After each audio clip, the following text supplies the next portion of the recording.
morning, everybody. If everybody's having a fantastic Saturday. If you are watching this, and chances are your Saturday did not go quite as well as you had hoped. So, a couple of things. Get my contraption working. What is going on here? Hang on. All right, I think we got this thing figured out. All right, I think we got this thing rolling. All right, what's happening, everybody? So, a couple of things. One, I saw that the video. God, this thing is messing me up. Timeout. Here's a good shot of my hand. There you go. I did see that the video, I screwed up with the video on the fuel quality thing, so we can chat about that. Anyway, I saw a couple of comments saying, hey, what happened to the video? What happened to the video? That is all on me. I accidentally deleted that video, and not for any reason. What happened was I was going through my phone, and it was showing like it was still updating or uploading, I should say, that video. And I actually deleted it on accident. So, hey, cheers for me, because I'm an idiot. But we can chat about that if you guys want to. Wanted to give you guys some updates. I went to the drag strip last night and mainly just have a little bit of fun, data log the car and validate some data logs that I had done on the street with it, mainly to try to track down the fuel quality issue. So we can definitely circle back around and chat with it, because the trip to the drag strip last night had everything to do with the fact that, well, I had gone the weekend prior and had issues with fuel quality. So it's a real thing. And by the way, guys, this is one of the reasons why I'm such a big proponent of when you're tuning, or when you're having your car tuned, or when you're thinking about, what kind of fuel am I going to run? What kind of boost am I going to run if it's a boosted application? That when you set these things to kill, even if you don't set them to kill, you can run into little annoying fuel quality issues like I did. And, full disclosure here, guys, the only timing that's in the tune of the Mistress is just to accommodate the trans tune. That's it. I'm not throwing any excessive timing at that thing. In fact, very little. And the funny thing about it is people will ask, well, you got a tune on it, right? It's like, yeah, but it's not really a tune. I mean, anyway, just to give you an idea as far as, what am I looking for? And the knock sensors, the voltage, and all this other stuff, look, it can get kind of convoluted. The fact is that I did have a tank of gas that went bad within the span of a week. So I wanted to validate the thought of, or validate that along with, I want to go to the track, have some fun, get a little practice time in. So anyway, let me check in with the folks that are making it in so far. Erickson, what's up? CFL James got the thumbs up and the flexing. I like it. George R saying, howdy, y'all. What's up, George? Michael Corleone in the house saying, good evening, fresh from Mason. Got the arm flex. Yes. Brooklyn is asking, how do cars go from running great and tuned and then suddenly it goes to crap sometimes? Because sometimes they blow up. But if that's not the case, typically it's a fuel quality issue. And again, we're coming into winter grade fuels. Maybe there's an issue there, a little bit less ethanol in the fuel. Maybe this tank just happened to have a little bit more of a lower grade gasoline in it. I don't know. But what I can tell you is that the data at the track rental at Mopar Mageddon, the data looked fantastic. Now, I really couldn't complain about it, only to have it look, by comparison anyway, terrible the very next week. So that was just a little bit on the weird side, but validated again. And by the way, I took her to the track fat. She had just about a full tank of gas. Here's the funny thing though, just about a full tank of gas, but we didn't have any decent air quality. It was humid as hell. And well, basically the barometric pressure was super low too, low enough to where, yes, in fact, I was driving home in the rain. I'll tell you how fun that is on a set of drag radials, or DBRs in this case. Oh. Let's just say the drive home was interesting. But we got home safe and it was not a big deal. But the fact of the matter is, we were running the car in conditions where, and this also goes back in kind of the tuning conversation, but we're running the the car in conditions where the air charge just really wasn't low enough to drive low timing numbers. It was still kind of stuck in those kind of wimpy air charge numbers like 1.36, 1.37. So it's commanding a higher amount of timing, and that's stock. That's what it does stock anyway. But yeah, the knock sensor voltage was real low. So it's obviously a fuel quality issue. Not to mention we had just unbelievable air quality, very low humidity, very low density altitude. That can sometimes be the recipe for disaster if you don't have the right kind of fuel quality in the car to begin with.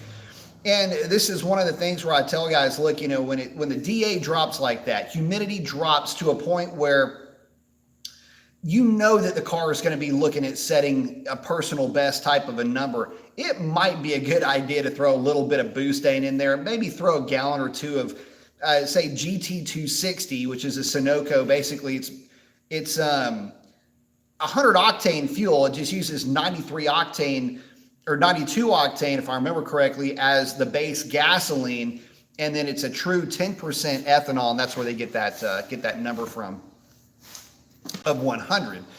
So anyway, long story short, it might be a good idea to do that just to validate or verify rather that you've got really good fuel quality, because when you're running in those types of conditions, those are rarefied conditions. And although I was able to get away with it with 93 octane, I will say this, I don't know that I'm going to do that again, but that's why we data log. That's why we're always looking at data. These are the things that you learn though. And that's the thing, is that I hadn't had a chance to run the car in really weird, swampy conditions. Typically I don't, but man, it's all about having fun, getting out there and just, again, having fun. So anyway, hey, Jermaine, thank you very much. Appreciate the super chat. Let's see. He's asking, how high can you rev a stock 5.7? All that depends on, well, a few things. Number one is what intake are you running and what cam are you running? Because how high you can rev it, well, let me put it to you like this. If you put a ported 6.4 truck manifold on your engine, I'm talking about trucks right now. If you put a ported 6.4 truck and a cam that would allow the thing to spin to 7,000 RPM, I probably wouldn't have a problem with that, because if you put the cam in there to manage it, that means that you would have the springs and the push rods to be able to basically manage your valve train. If you're talking about a stock car 5.7 or truck 5.7 for that matter, there's no reason to spin it any higher than about 6,000 RPM. The thing's just going to run out of breath. It's going to run out of cam, basically, before it gets to that point. Now, if you're just asking about the stock short block and just how hard can you twist that, I would say $7,000 would be about as hard as I would want to turn it. I know that Dr. Differential turns some of his to 68 pretty regularly and doesn't have any issues with them. $7,000, like I say, I would use that as probably the upper end of what I would want to turn one of these things. Granted, you might run across some forum where somebody's turning one to 72 or 73. I just personally wouldn't do that. The other reason for that is that there's really not an intake manifold and cam combination that would allow for that type of RPM. And let me just explain to you what I mean by that, that you would want to have on the street. So I understand about the Holley EFI Sniper intake, but it's a very short runner intake. In fact, if you've never seen one, it just looks like your typical short runner Ram style intake. And the runners are maybe as long as this little Gatorade Zero model. There's really nothing to them. And so it's going to promote high RPM power. The problem is that you basically just, you get that slight bump in top end power by jettisoning any hope for any power production down low. So you end up effectively losing power overall. Basically, average power will drop because going to that type of a system, you're really only looking to turn high RPM with it. In other words, where I'm going with this is not streetable. So if your question is based around a street application, again, the walking around number really is going to be 63, 6,800 RPM, be about as hard as I would want to turn one with supporting modifications. In other words, Stanky tie bars and collars. You've got the right lifters, Hellcat lifters. You've got a cam in the thing that'll manage it. You've got a ported intake manifold. that number is about where that thing's going to want to make power. If you decide that you want to go with that sniper style intake, just know that you're going to have to be looking at other things like maybe a converter, certainly gears, no doubt about that, to get the most power out of that thing. And even then, I would still say $7,000 would be about the ceiling for me. Broklahoma is saying, another question. I bought and had installed a Borlet Attack for a Hellcat on my 19 Scat Pack. When I let off the gas, the exhaust pops and crackles out the exhaust. No issues before on my 15 RT. Yeah, no, you're not going to have any problems with that. It's just, in fact, my white SRT would burble and crackle, and I loved it. So, yeah, no, there's nothing wrong with it. It's just kind of a function of that exhaust and that operating system. The newer cars just kind of burble a little bit more. In fact, when I ran Mrs. X's car, which is a 19 Scat Pack, that one did burble and crackle on diesel more than my car did. So it sounded pretty good. But that's very, very common. Brandon's asking, hey, B, I put 309s in my Hellcat last week. Very nice. I was going to get the pedal commander, but heard some stories about them putting cars into limp mode. I ended up getting the pedal box, which syncs to your pedal. Have you heard good things about the pedal box? Yeah, I have heard some good things about it. As a matter of fact, the pedal box, if I'm not mistaken, has the app where you can actually control it from your phone. So no real issues there. I haven't heard anything about the pedal commander causing any issues, but that could have been some one-off issues, things like that. That can happen sometimes with electronics, but hadn't personally heard of any issues. But if you went with the pedal box to try to stem away from that, it's all good. They all basically work on the same principle, so you're in really good shape either way you go. Basically, whichever one gives you the more features and is the most adjustable, and more importantly, what works best for you personally is the best one to go with. So you're in good shape, man. Brendan, thank you very much, man. I appreciate the contribution. Thanks, man. I do appreciate that. I didn't have a question to go along with it, but thank you very much. Jonathan's checking in saying, what I be looking forward to the show. Thanks, man. Thanks for hanging out with us. Steven's asking, what do you think about the Hemi Flex fuel kits? Here's a problem with the Hemi Flex fuel kits. I have not seen one that actually works.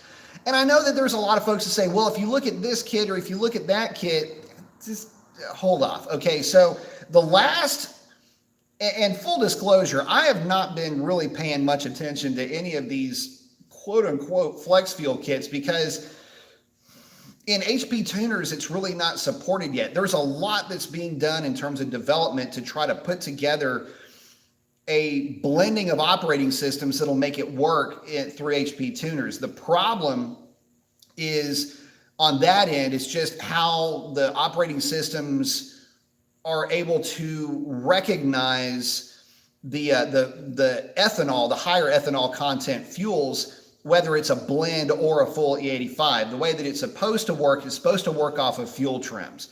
That's the best way to do it. The problem is that some systems actually operate off of NOC, which is not an awesome way to do it, but it still serves the same goal, but it causes issues for tuning. So you have to be able to blend those things, get away with the NOC registering, find out how to make the fuel trim side of it work, and then you kind of work at it from there. And they had it working fine for a little bit, but that's the problem. It would only work for a little bit. Fast forward to, fast forward, I guess from that point, that was before Livernois had their setup that was, that they were selling for the Trackhawk. And the problem with that was, well, we had one come into the shop and the issue, it developed a really weird hot start issue, all circling around this flex fuel thing. And apparently it worked for a while. In fact, it worked for probably 2 or 3 months. And then it slowly started to slide off the scale. And it was just a situation where I think we just ended up saying, look, if you want to run E85, you have to have an E85 tune. If you want to run pump gas, just switch over, load your pump gas tune. I know it's a hassle and you're not going to have the ability to blend the two, but that's just the situation that you're in. Now keep in mind, this was a Trackhawk that was easily making about 800 horsepower to all four wheels. I mean, but that's how they sold it. And this thing, again, it worked fine for a while. And then for whatever reason, it just deteriorated. So that's the only experience I have with them. I don't know firsthand of anybody that has been able to make one work long term, I guess. So that's kind of where I'm at with it. And hey, Brendan, thanks again, man. I appreciate it. Jonathan's asking, 85 millimeter fast man throttle body for a lightly bolt-on 392. Worth it for at least the throttle response? What do the data logs look like on a stock 392 versus one with a throttle body? Does the data back up the upgrade? No, it does not. Sorry, man. Wish I could tell you different, but it just flat out doesn't. So the idea here is that, first of all, even at 85, you're really pushing the limits of what a ported manifold, the throat on a 392 in this case, can manage. Now, I don't have one here to serve as a prop, but the issue is that as that turn from your point of view, okay, so from your point of view and from my eyeballs, that when the throat comes at the plenum, drops and then turns in, when it drops and it makes that kind of that little ski slope down, there's only so much that area can flow. It's not the hole that you're bolting it's not the snout of the manifold. In other words, it's not the hole that you're bolting that throttle body to. It's everything else that air has to do to get into the plenum. So what I mean by that even more so is that I've got to basically reshape the entire bottom portion, the short side radius, if you will, of that 392 intake to where it will at least accommodate an 84, 85 millimeter throttle body. Some castings are thicker than others too, mind you. So there's, in some cases, I can take a lot more out of some intakes than I can with others. Again, it's manufacturing tolerances being what they are. The most I've ever taken out of the throat on an intake is actually on Quick Brick's Charger, which, by the way, will damn near pull the front tires off the ground. It's a naturally aspirated 4,650 pound barge that will put a 150/460 foot on your ass.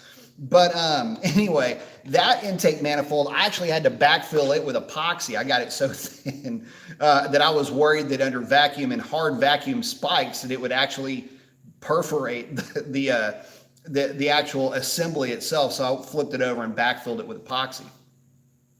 But those are the steps that you have to take to actually get that thing to flow properly. And in that form, on a 100 kPa day, I can actually get 100 kPa at the plenum with his manifold. Typically on 100 kPa day, I can get around the 99 kPa at of atmospheric pressure in this case at the plenum. So for you guys that are just going, what the hell is he talking about? What I'm talking about is the difference between what barometric pressure is outside versus what it is inside. In a perfect world, you go wide open throttle and it's the same pressure outside with no vacuum in the plenum, but you need some vacuum for velocity. But in this case, the best I've ever been able to get out of an intake manifold and throttle body combination has come at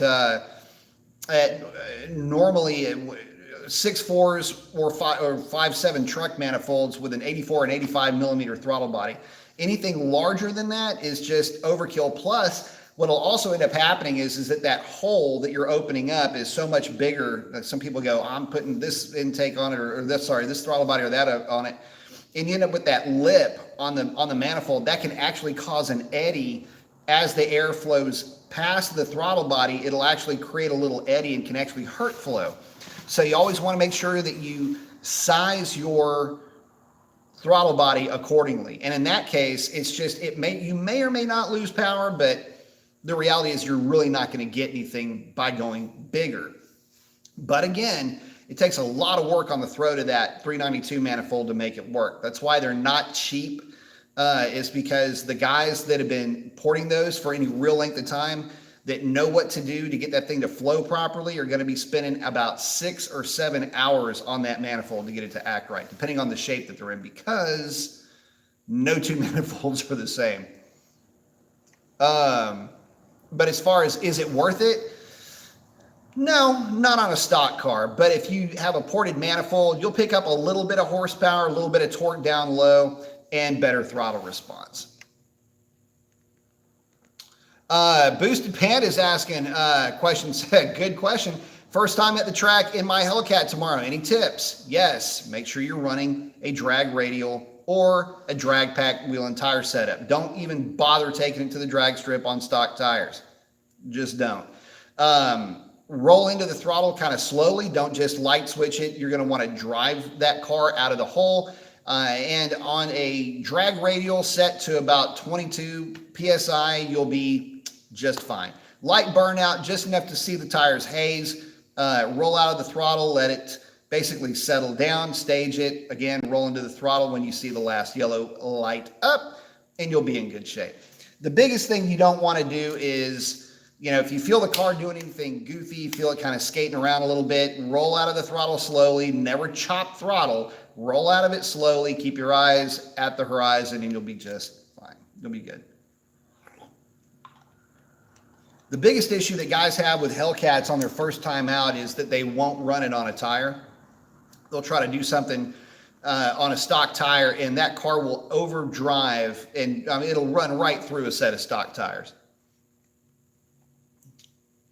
Boosted's asking, have you seen the new Diablo Sport suspension controller? I've heard about it. There's a couple of different body control module controllers that I've seen. I haven't really messed with them, primarily because I don't do a lot of road racing. I don't need to load balance one side or another. And I just put mine in street mode, and I'm cutting mid 140, 60 foots in really good air. So, and it's dead hooking. It would make a difference if the car didn't dead hook, if I was really having honest to goodness traction issues, but I really don't. Man, it is raining its ass off outside right now too, by the way. Damn. Yeah, no joke. We're getting some weather down here. But yeah, I haven't had a chance to play with one, but I have seen them advertised, and I've heard people talking about them. I've also seen guys using those a lot with the Corvettes. In fact, the Corvettes, practically you have to have them because they go into like an ice mode where if you're driving them really hard, this is so funny. If you're driving them really hard and you're really hitting the brakes hard, doing a lot of track driving, the body control module, for whatever reason, will freak out and think that you're on ice, and it pulls pressure off of the brake. Oh, it's just a mess. Anyway, you'll end up, the brakes don't go away, but they kind of go away. It's kind of a weird deal. But the suspension tuning, for the Hellcats and for really the Scat Packs or any of them, let me just say, I'm not going to call it snake oil, okay? But let me just tell you this. When you've got stock Scat Packs now with the new operating system, when you've got stock Scat Packs that are running 1150s, 1160s that are dead hooking, I don't know that a lot of suspension tuning is going to help that too much, especially when you can just stiffen the thing up if you wanted to, and try to go about a better launch with a stiffer suspension to where you're not loading the thing up on the launch. The biggest difference that I can see would be to be able to stiffen the rears all the while leaving the fronts really loose.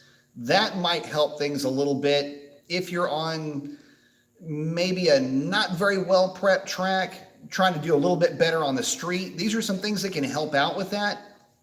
The type of settings that would help out with it. You could probably side bias the right rear a little bit, but aside from that, with the shocks, in other words, you just, have them a little bit stiffer on that end. And you could probably really refine it to where you can see some differences. But if you're asking me how much of a difference would they make? A couple of hundredths, maybe 300ths in your 60 foot, which is not insignificant, but I don't know if it's, as they say, if the juice is worth the squeeze. Let's see. George R is saying, is a stock shaker intake better than a non-shaker with a Hellcat box or a leg maker? Just wondering what you think. So I've tested the leg maker. At that power level, it didn't help, unfortunately, but it looked really cool. The Hellcat airbox with the Hellcat filter is kind of the gold standard for the 392 cars. Now, I can tell you that the shaker system does a phenomenal job of making power. And I would say between the two, maybe the shaker might be, I could probably be convinced that the shaker could be slightly better for the NA guys. Or if you could figure out a way to make it work for the Hellcat too. But the point of this is that I've seen both systems do really, really well. So toss of the coin on this, but I would say 51% of me says the shaker is actually better. But again, it will be really by the skin of its teeth, if at all better. Let's see. Apertune's asking, what are your thoughts on Mod Effects? They seem to really cater to the Dodge crowd. I am a huge fan of seeing customized rides being done in shop. They seem to do pretty good work. I know that they do fantastic work with wraps. They're straight up, lights out with detailing and some of the other things that they do. I'm not that familiar with all that they do, but I know that what I've seen, the work that comes out of their shop is actually really good. Bro, Oklahoma, thank you very much. Appreciate it. Saying, thanks for taking the time, brother. Hope to see you race someday at a Mopar event. Yeah, I may circle back around next year for one of the events, or I should say this year for one of the events at the tail end of the year. We'll see how things go. Little Miss Revlon, the mistress, she's ready to go. I'd love to get into, maybe one of the heads up classes at one of the Mopar events this year. That'd be a lot of fun. But thank you very much for the contribution. Yeah, I'm looking forward to being out there anytime I get a chance to get out there and run. I'm having fun. Let's see. George is saying that he knows that the Red Eye has a better drive shaft, but is the rear end stronger? The axles are a little bit stronger, but the rear end is basically the same. There's not a whole lot separating any of the ZF rear ends. So they're all 290 millimeter rear ends. Not a big difference there. Again, the big difference is going to come in the axles, but with Revlon, I'm running a standard 309 diff that came out of a Scat Pack.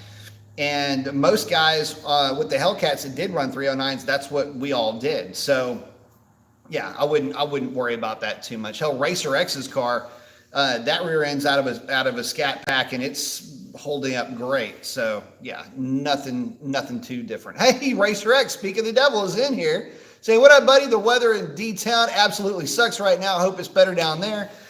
Not so much. It pretty much sucks up down here too. Got to drive home from the track in the rain last night, so that was a real treat. But cold, wet, gross, nasty, you name it, we got it right now. So yeah. And again, Oklahoma, thank you much. George R. saying, Boosted Panda, have fun at the track. Good luck. Absolutely. Be careful out there. Nuclear Shark saying, B. Mason, what do you think of the 87 Buick Grand National? Love them. And have you ever thought of buying one? Yes, I've almost bought one on a few different occasions. So back in the day, I did a My Thoughts on that car, and I'll probably need to start resurrecting some of those My Thoughts videos, because for any of you guys that are kind of new to the channel, I used to do this series of My Thoughts on various cars. It could be anything under the sun. 3-valve Mustangs, could be the F-body Camaros, could be anything. And I'd give a little bit of my history with that car.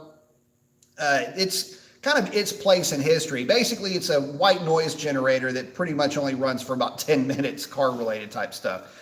And I think I did one on the Grand National. Anyway, the cool thing about the Grand National is that car will always be cool, because it was just so different. It was such a cool departure away from the V8.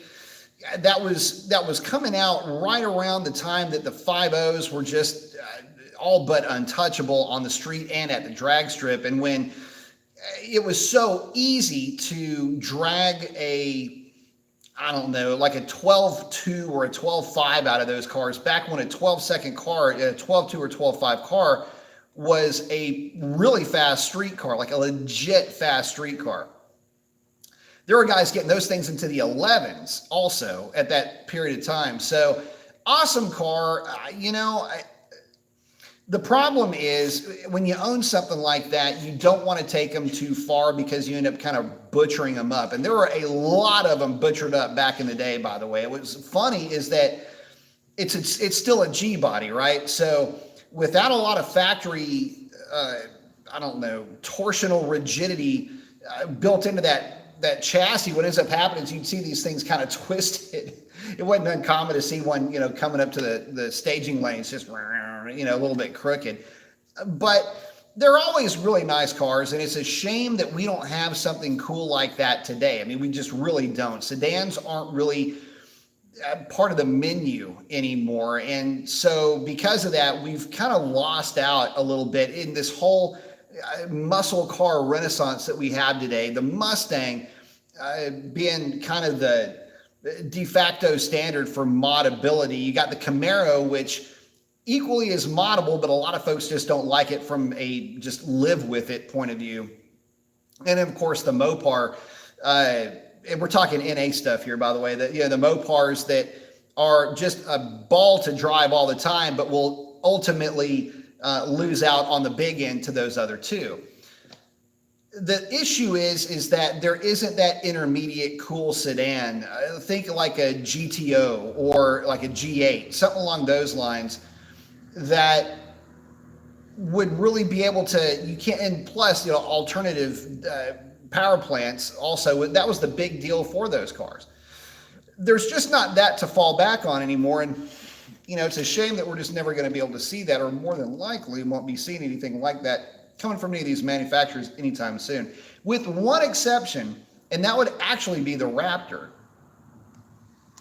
3.5 liter V6, upgradable, you can throw power at it, but they never put that into the Mustang, which I thought was purely criminal. I figured that if they could have put that 3.5 liter into the Mustang, damn, somebody's having fun in the weather. If they could have put that engine in the Mustang, figured out a way to make it work, that would have been pretty cool, because it would have really turned on a lot of guys to the concept of something other than a V8. Whereas the EcoBoost, it's a 4-cylinder, and I guess there's some historical connection to the SVO there if you really want to stretch that. But the fact of the matter is it's still a 4-cylinder, and a lot of folks don't get all worked up over that. So anyway, there's my thoughts on that car. But the thing is that car set the standard to make turbo V6s acceptable as a muscle car. And I'm not going to say that without the Grand National, you wouldn't have the GTR, but without the Grand National, you might not have the Cyclone or the Typhoon. Another pair of trucks, mind you, based on the S10 Blazer and S10 pickup truck that had 4.3 liter turbocharged V6s. But again, if it weren't for those cars, would we have the GTR? Would we have some of these other V6 turbocharged cars? Well, of course we would. It eventually gotten there, right? But it was just cool to see that there were folks that were looking to make V8 power with alternative power plants even that far back. And the fact that they were able to hold their own and in many cases beat their V8 rivals was even, just better still. Boost Pan saying, thanks, Mason. I'm running ET Street R's. Very good tire. Certainly can't go wrong with it. I would say pressure, again, 22-ish. It's still a drag radial. Don't go lower than that. A lot of guys, the biggest mistake that guys have by running ET Street R's, DBRs, whatever kind of drag radial or drag strip, more drag strip focused radial than street performance or street use. The biggest issue that guys have is they treat them like they're a slick almost. They start airing them down to like 18, 17 PSI. Guys, these are radial tires. They are not designed to run at that low pressure. The only time you would ever run a radial that low is if you're rock crawling or something like that. the idea is to have as flat of a footprint as you can and to have the least amount of rolling resistance to get it there. You're relying on the compound really more than anything else with these tires. Not really the sidewall wrinkle or anything else, although you will still see the tiger stripes on the sides of the tires when you're airing them down. When I say air them down to 22, maybe even 23 PSI. So just stay within those parameters and you'll be just fine. Brennan say, now that I have the 309s in the pedal box, would you set the pedal box to the most aggressive mode at the track? Should I leave it idle? So no, I wouldn't necessarily set it to the most aggressive setting, because quite honestly, you can go from staged and basically loaded up at like 1300 RPM to wide open throttle like that. I mean, it doesn't take any time. You don't need any help getting that throttle opened much quicker at that point. Set it to whatever you enjoy driving the car at. That's what you need to set it to when you go to the drag strip. I wouldn't put it on, just set it to whatever you like to drive the car at. Setting it to be more aggressive isn't necessarily going to help you, because there is still going to be a ramping up effect so you have two different things that you're looking at on a data log. You've got throttle position, which is the throttle position of the throttle blade, and then you've got your accelerator position. The two do not run parallel, especially on a Hellcat. And you're going to see, like, from your point of view, there's going to be like a little bit of a sine wave look to it as the computer applies torque. So to be honest with you, it really doesn't matter what you set it to. You could make the pedal side, instead of being like that slight arc, like from your point of view, it'll come up be a slight arc, because there's an amount of time that it takes place, and the data log will kind of exaggerate that a little bit, because you're almost, when you look at a data log and it's spread out like that, you're literally watching things happen in slow motion. So even if in slow motion that thing went dink and went straight up, you would still have, from your point of view, a torque application that looks kind of like that. It looks kind of like the letter S going up to match the actual point that your accelerator is set to.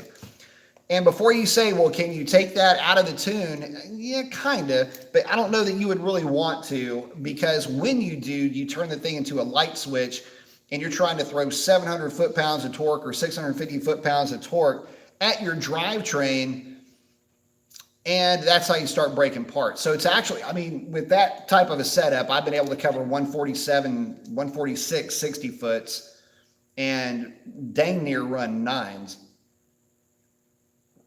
Yeah, I could set it to be a little bit more aggressive, but these are street cars, and that would also make them a little bit more annoying to drive on the street. And that's when, my biggest sidebar here, my biggest complaint with the Hellcat, when I was at the shop, I was doing all the data logs, and my biggest complaint, if somebody asked me, what do you like between a 392 and a Hellcat? What's the difference? What's it like to drive 700 horsepower Hellcat? And my response was always, they don't ever feel like 700 horsepower.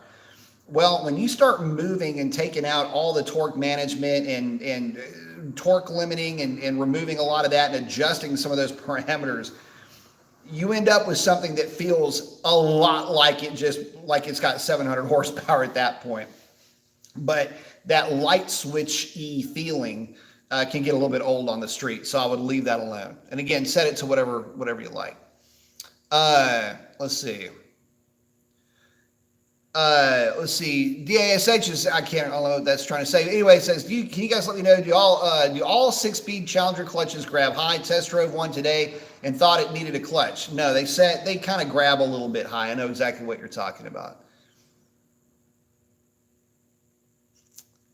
Oh, XO's asking, what's with the 4th gen Ram?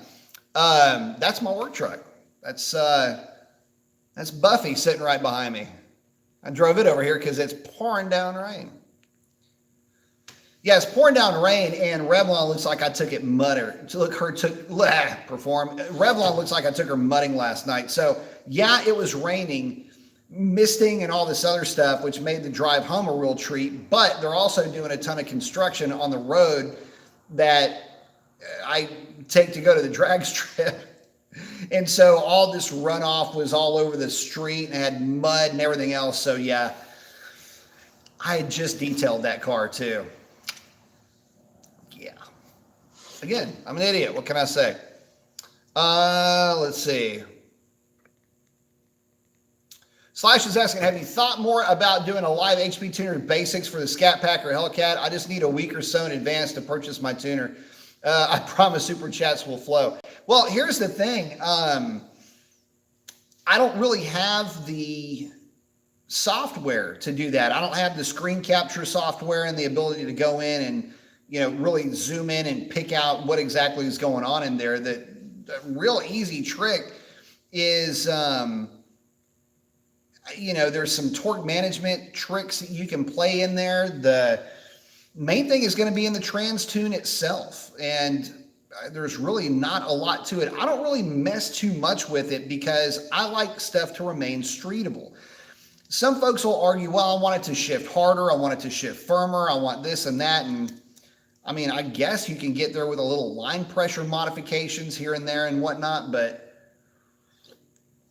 it's just too much of a subjective thing. And I'm looking specifically to get a number out of a car. So, you know, I'm going to be doing that with the lowest line pressure I can get away with. I'm going to try to do it with, you know, drag strip testing and just getting down to the nth degree when it comes to shift points. So that's basically what I'm looking at.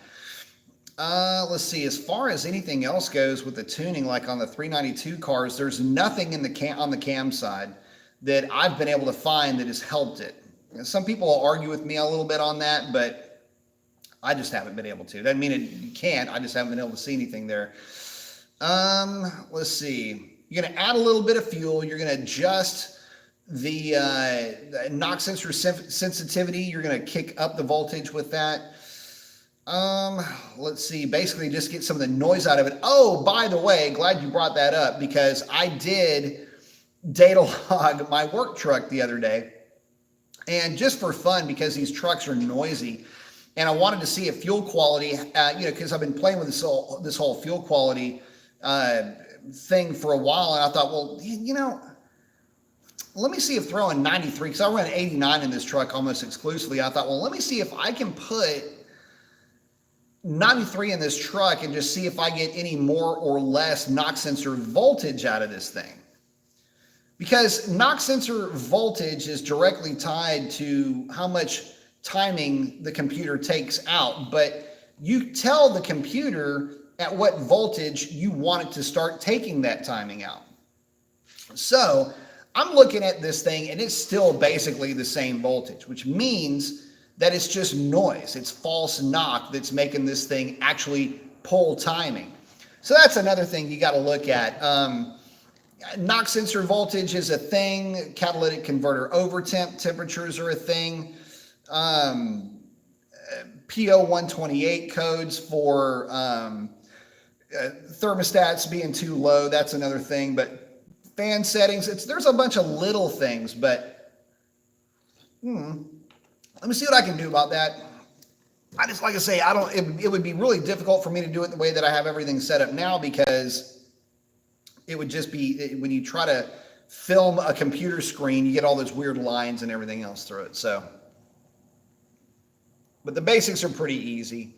The big thing with the Hemis is don't get into try to thinking that you're going to throw timing at it and get a lot out of it. It doesn't work like that. Let's see.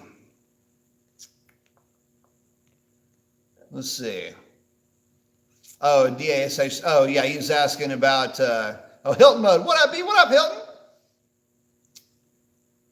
Oh, he's talking about the 2014 Ram SRT8. Yeah, no, they all grab a little bit on the high side. Are they saying, yeah, I enjoy the My Thoughts. That is how I found you channel a couple years ago. Oh, yeah. Yeah, I used to love doing those. And then, man, I just kind of ran out of cars. So if there's some cars y'all want to hear me yammer on about, just let me know. C4 Corvette was one that I don't think that I ever did.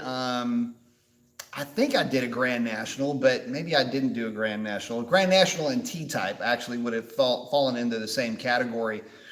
But I did a ton on the different Mustangs. I did the Challenger. I didn't ever do the 3rd gen Camaros. I don't know, they didn't really ever come across didn't ever blow across the radar, but I have done quad. I mean, there's so many of them that I've done.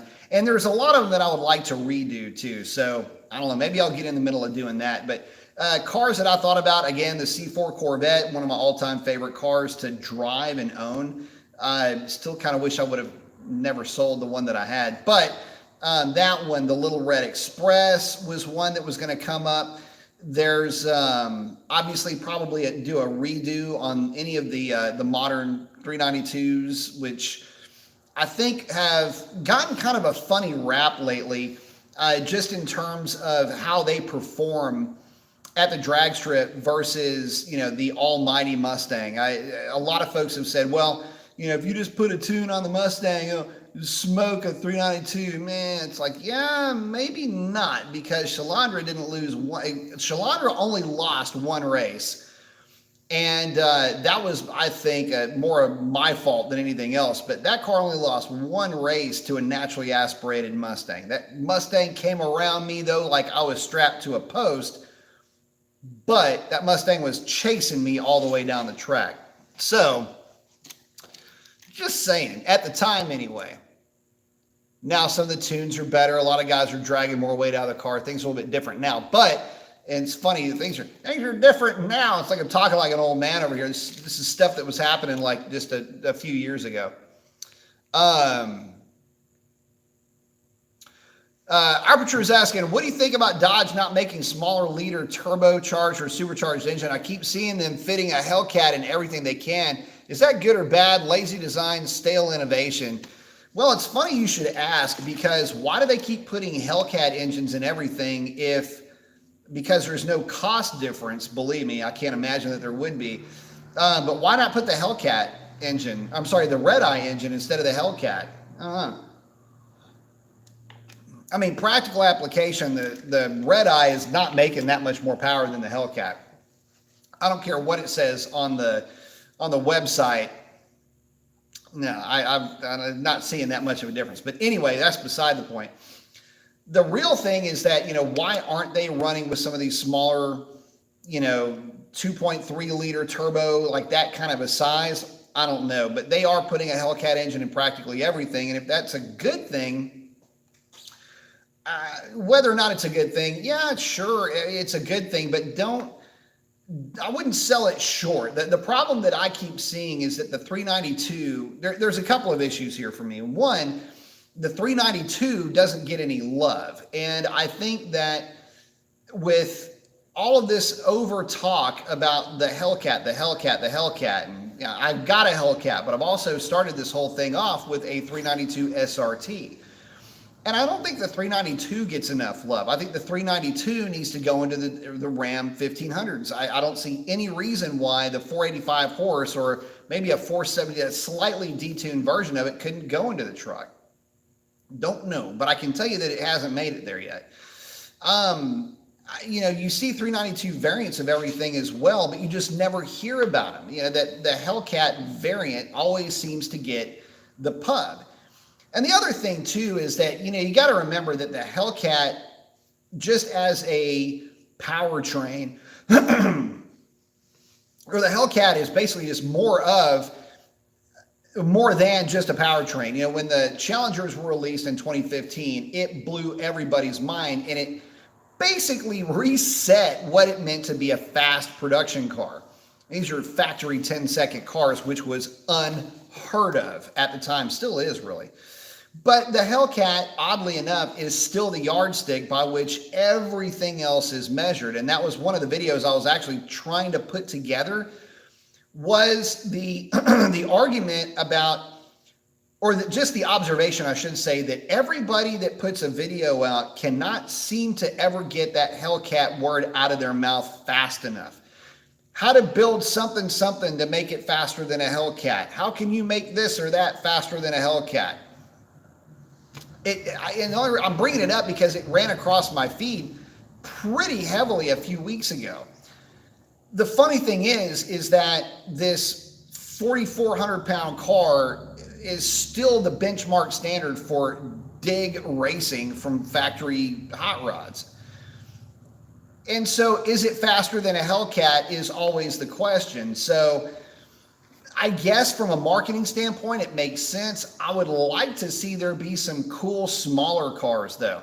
Something along the lines of like the GTI. Go back in time to like the GLH or the Daytona, some really cool cars from Dodge's past that if you didn't know any better, you know, those that didn't know or didn't understand that, like the Dodge 600 Turbo, or again, the Daytona, or the Omni Turbo, the GLH, those are all super cool cars in their own way for the time. And, you know, you can argue whether or not, you know, they were true competitors to the V8s or whatever, but I'll put it to you like this. Those were really neat cars. They had a very strong following. It's just a shame that there's really no continuation of that. I mean, the Dart kind of just tripped over its own business. It never took off the way that the SRT4 did. Awesome car. Cannot say enough cool things about it. I mean, I had so much fun with one of those things at a VOI event that I still think about it and laugh and smile about that experience to this day. But yeah, it's a shame that they don't. I guess I'm getting a little long-winded on that one. Sean, thank you very much. Sean's asking, what was your best from last night? 1025 at 131? Not a chance. Not in that era, man. No, I ran a 1040 like 132 miles an hour. But no, there was not going to be any hooking up last night. In fact, I was actively driving that car out of the hole. It did really good to run a 157 60 foot.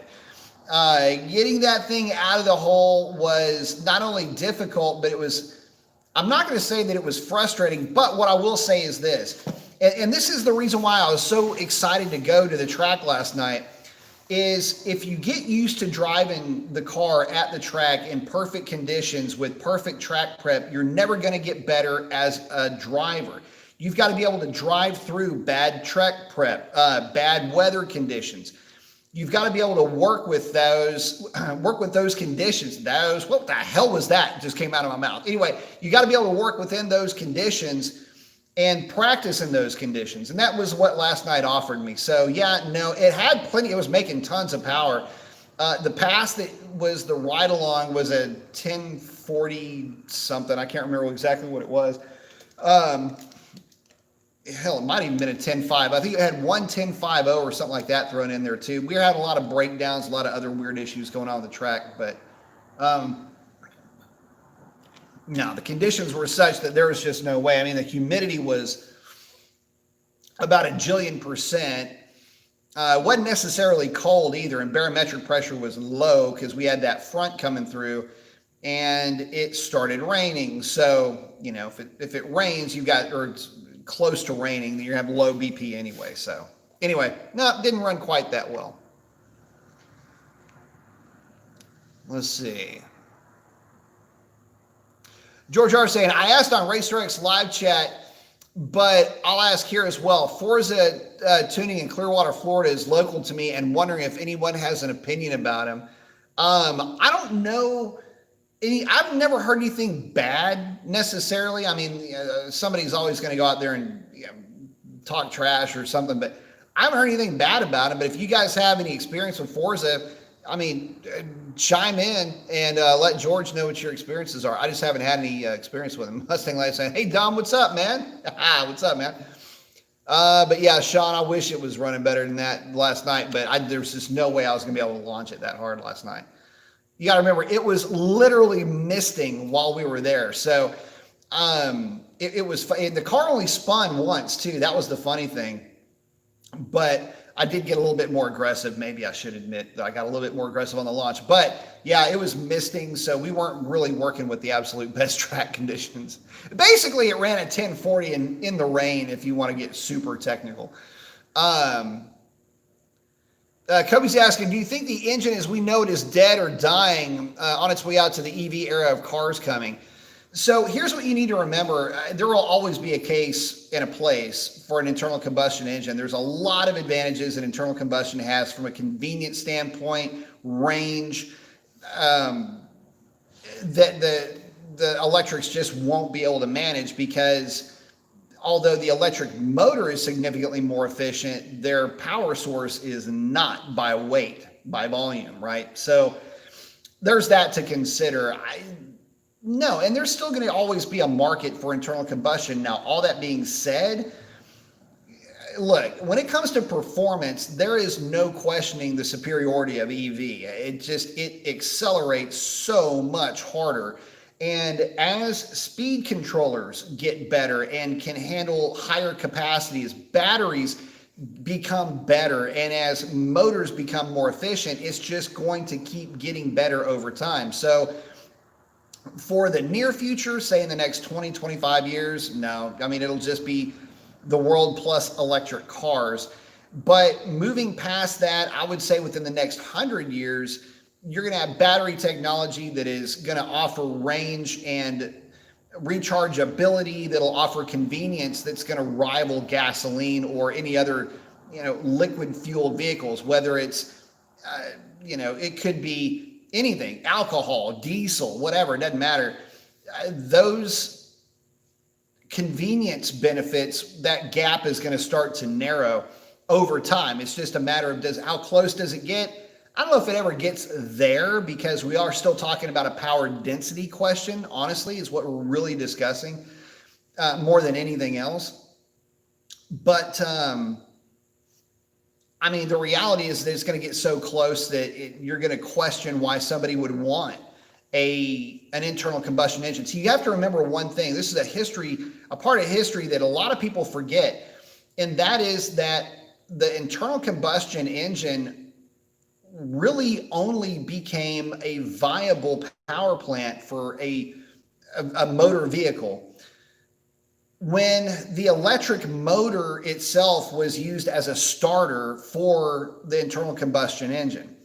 But before that, electric cars in cities, because that's primarily where people were using them, were far and away more desirable. And again, it was only when roads started opening up, and obviously the early range limitations for batteries and things like that, motor efficiencies were just nowhere near what they are today. It just didn't make any sense. You only have maybe 15 miles or 20 miles of range out of one of those things.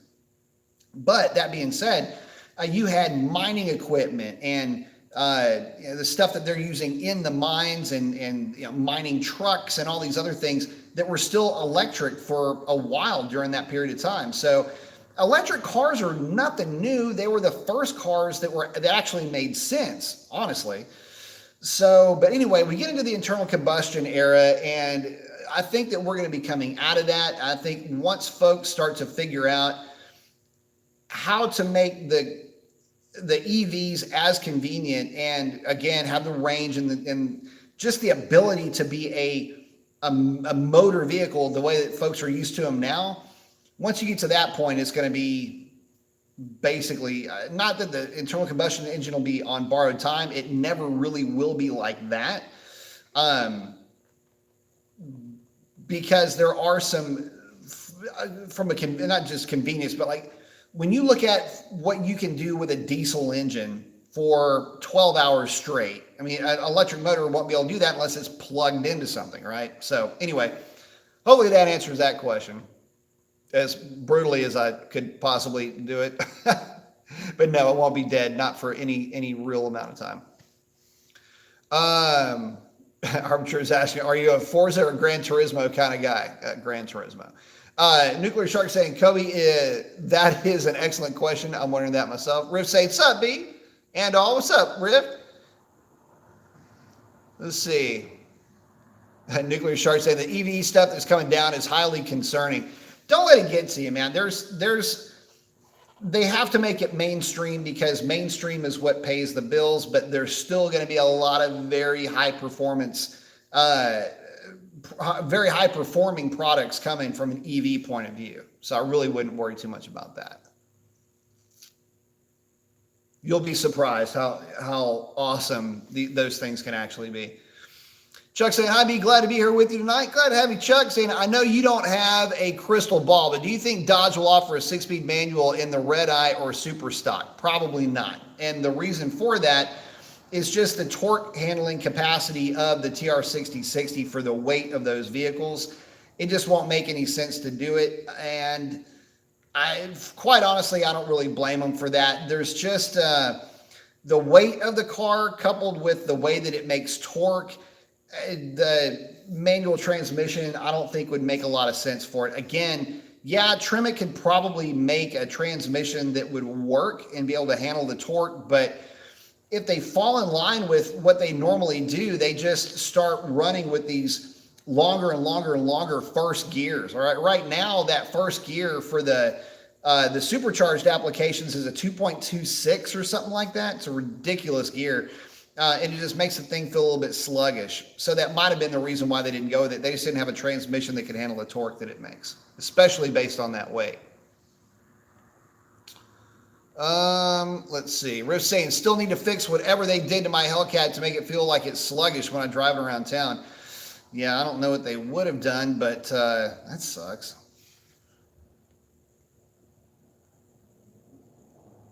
Oh, Shawnee's checking in. Got some 10.5 inch wide, 20 inch Hellcat wheels for sale. Riff's saying, I used a pedal commander on my 2009 ProCharge SRT8 and it definitely made a difference. They feel slow without them. If you're used to driving one with one, it'll feel slow without it. And then Sean had one on his 6-speed car. Absolutely, he did. Let's see. Mustang Lab, what do you say with it? Could you feel the pull of the bank safe on 2 Chargers pulling it? I guess so, maybe. Chuck's saying, would a pedal commander work well in my 2020 RT Plus shaker? Is it hard to install? It would work well, and it's not hard at all to install. Let's see. We're saying, how safe is it to change the throttle command with your HP tuners yourself? It's actually really easy to do. I don't want to do anything that will mess up my tune. Oh, yeah, no, it's super easy to do.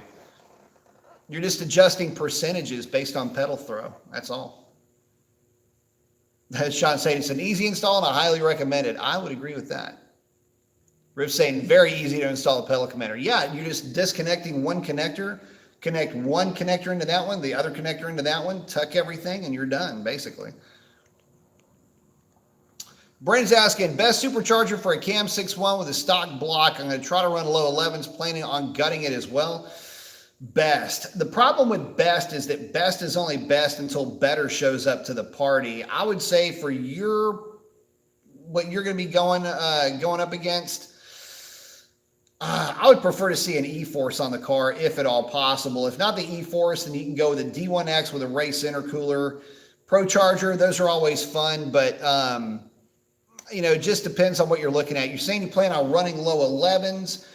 ProCharger or the E-Force will get you there. ProCharger will be a little bit simpler in terms of launching. It'll be a little bit easier on parts. The E-Force can be a little bit harder on parts, but it'll be a lot more fun to drive just in and around town. So there's that.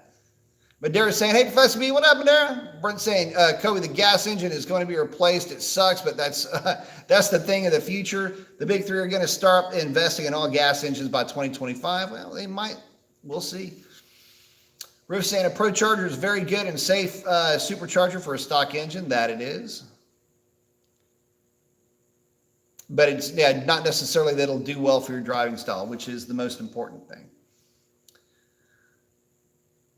Eric saying, hey, bro, what about a 392 with a Maggie 2300? It feels more snap than a Hellcat the first 2 gears. Yeah, it absolutely will, because the 392's got 2 more points of compression over the Hellcat. So, yeah, I mean, you put a Maggie on a 392 and they're actually really snappy. They're a lot of fun to drive, and you can keep them on a low boost.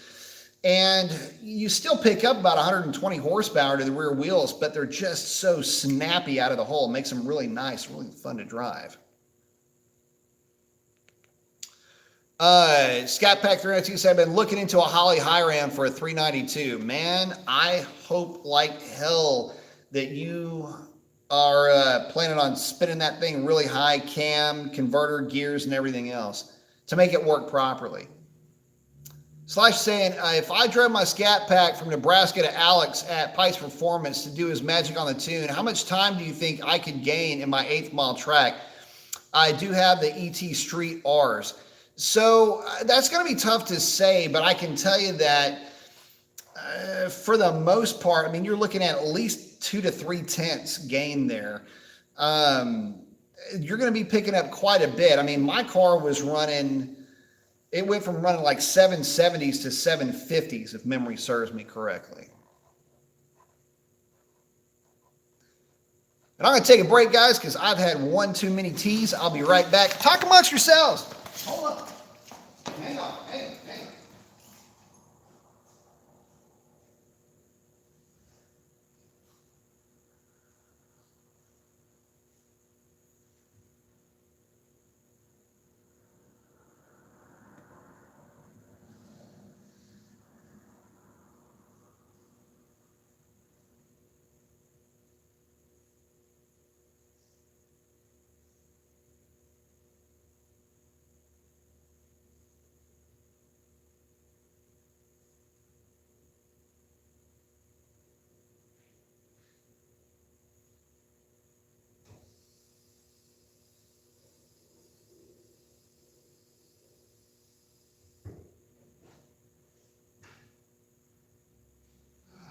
Goodness gracious.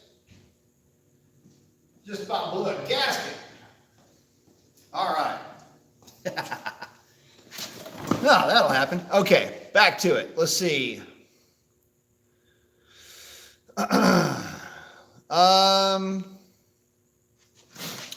Let's see, what did I miss? Okay, Uncle Steve for saying the 392 gets plenty of love from me. I have loved my car from day one and still love it. I am not trying to race people on a track. I'm just looking for a high-powered NA 4-door. My Charger delivers. They're great cars, man. I love the Chargers. Brandon's saying, what is a good price for a used blower or supercharger, and would it be a good idea to look into it over nitrous? Well, as far as what's a good price, I wouldn't pay more than about 60% of retail value on a used kit, on anything used for that matter. As far as, is it a good idea to look at that over nitrous? Man, see, here's the thing with nitrous. When you start talking about nitrous and HP70 equipped cars, you're running a real fine line with what that HP70 can actually handle. And because of that, I always default to the ProCharger. It's easier on parts. It's easier to launch the car. Softer power delivery. It's going to make a good number on a dyno. And from a roll, they're a lot of fun. You can still play with them on the street. They're just very versatile, and you kind of get the best of all worlds with a ProCharger. Now, that being said, you will not get that half throttle kick in the pants that you get with a positive displacement supercharger. But that being said, ProCharger is a very, very fun way to go. Rip saying you can get a good deal on a used Hellcat supercharger.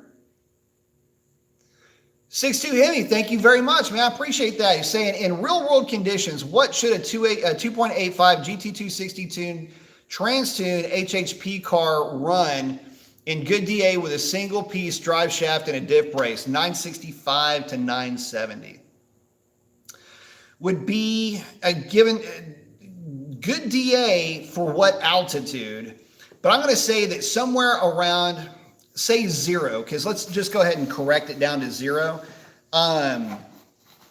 If you're actually running a true race gas tune and you're not supplementing 93 octane with race gas, because 285 is kind of that funky pulley ratio where you can get a little bit more aggressive with it, but even with race gas, you got to be careful. But on GT260, yeah, I mean, you should, on a drag pack, assuming some amount of weight reduction here and there. I know that on 93 octane with just a tickle of boosting, we're running 970s and 980s in good air with a 285 upper. So you figure race gas might pick you up another tenth safely.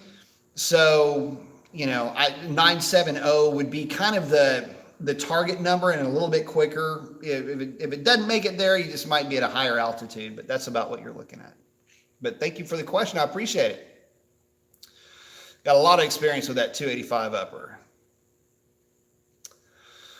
Let's see, Brent's saying you can or should be able to pick one up for around $4,000 around there.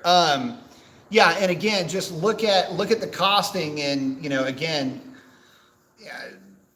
60% of retail. I mean, obviously you want to try to shoot for 50, but 60% of retail. The problem though, okay, so if you're buying a centrifugal supercharger, you also have to remember that you might need to factor in the cost of a rebuild for those things.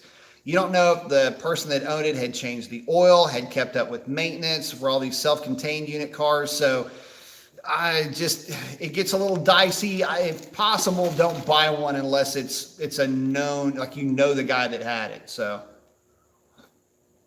just a little bit of advice for you. Let's see. Chuck saying, I drove my friend's Tesla, didn't like it. Nice car, but I love my RT Shaker better, to each their own. And let me just kind of lean on that statement also. Yeah, so to each their own. The market is going to dictate really more than anything else what folks are going to buy, because the folks that are buying whatever it is that they're buying will dictate what the next development phase is going to be.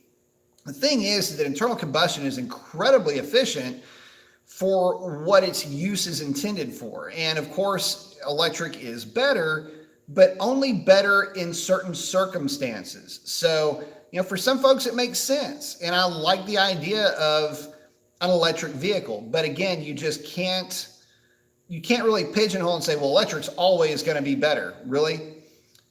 Maybe, maybe not. So, yeah, but to each their own. Buy whatever works for you. Madera's saying that the problem with small cars is that they don't sell as much as SUVs and crossovers and pickups. That's why Ford and GM stopped, for the most part, making sedans and hatches. So yeah, that is true. And to that point, it's kind of funny in a way. I don't really keep up with them that much, especially as well as I should. But the small market, the small car market doesn't really exist anymore. The sedan market really doesn't exist unless you're Mercedes-Benz, BMW, Genesis, or FCA.